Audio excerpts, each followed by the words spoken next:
কে বলছেন? তোর নানি কখন থেকে দাঁড়ায় আছে, তোর খবরই নাই। তুই দাঁড়ায় আছিস কোন দুঃখে? কোচিং এ কি আসবে না? কখন থেকে দাঁড়ায় আছে তোর জন্য। এত সকালবেলা কোচিং এ যাই কেডা রে?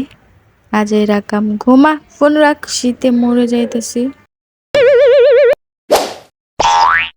বাইচা লন যা লইবেন 50। দেখেছিস কত কম দামে জামা কাপড় পাওয়া যায় শীতের? হুদাই মার্কেট থেকে এত দাম দাম দিয়ে জামা কাপড় কিনিস। শীত আসলেই তো আলমারি ভরা তোমার এই জামা কাপড়ই কাটতেই থাকে।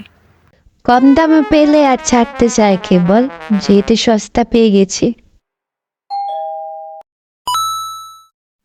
গিয়ে দেখ তো কে এলো আবার এই সময়। কি গো লাবণী, তোমার আম্মু বাসায় আসেনি? জি আন্টি, ভিতরে আসেন।